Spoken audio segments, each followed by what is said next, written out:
4ನೇ ತಾರೀಕು ಮೀಟಿಂಗು, ಮುಖ್ಯಮಂತ್ರಿಗಳು ಬರ್ತಾರೆ, ಮಾತಾಡ್ತಾರೆ. ಅಂದರೆ 3ನೇ ತಾರೀಕು ರಾತ್ರಿ ಬೇಡ ಬೇಡ ಮೀಟಿಂಗ್ ಬೇಡ, ನೀವು ಹೆಂಗಾದರೂ ಮಾಡಿ ಇನ್ನೊಂದು 10 ದಿನ ಟೈಮ್ ಕೊಡಿ. ಹಾಗೆಲ್ಲ ಕೊಡೋಕ್ಕಾಗಲ್ಲ. ರೈತರು ಬಂದಿದ್ದಾರೆ, ದೇಶದ ಎಲ್ಲ ಹೋರಾಟಗಾರರು ಬಂದರೆ ಮೀಟ್ ಮಾಡಲೇಬೇಕು ಅಂದರೆ ಒತ್ತಾಯಕ್ಕೆ ಮೀಟ್ ಮಾಡಿ ಸಿದ್ದರಾಮಯ್ಯನವರು, ಮುಖ್ಯಮಂತ್ರಿಗಳು, EMB ಪಾಟೀಲರು ಆ ಮೀಟಿಂಗ್ನಲ್ಲಿ ಎಲ್ಲ ಹೋರಾಟದ ಮತ್ತು ಎಲ್ಲ ರೈತರಿದ್ದಾರೆ. ಅವ್ರುಗಳಿಗೆ ಅರ್ಥ ಆಗಬೇಕು ರೈತರು ಹೇಗೆ ಹೋರಾಡ್ತಾ ಇದ್ದಾರೆ ಅಂತ. 13 ಹಳ್ಳಿಯ ಹೆಣ್ಮಕ್ಳು ಅವರವರ ಹಳ್ಳಿಯ ಮಣ್ಣನ್ನು ಒಂದು ಹಿಡಿ ತಗೊಂಡು ಬಂದು ಒಂದು ಗಿಡಕ್ಕೆ ಹಾಕಿ ನಾವು ಮಣ್ಣು ಮಾರಲ್ಲ ಅಂತ ಹೇಳ್ತಾ ಇದ್ದಾರೆ. ಇದಕ್ಕಿಂತ ಅವರ ಆವೇದನೆ ಹೇಳ್ಕೋಬೇಕಾ?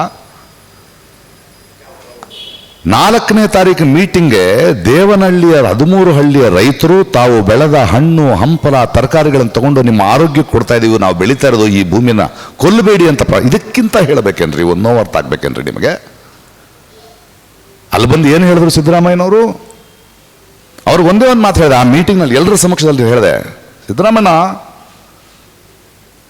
ಹೋದ ಸರ್ಕಾರ ಒಂದು ಗಾಯವನ್ನ ರೈತರಿಗೆ ಮಾಡ್ತು, ಆ ಸಣ್ಣ ಗಾಯ ನೀವು ವಿರೋಧ ಪಕ್ಷದಲ್ಲಿದ್ದಾಗ ಬಂದು ಈ ಸಣ್ಣ ಗಾಯ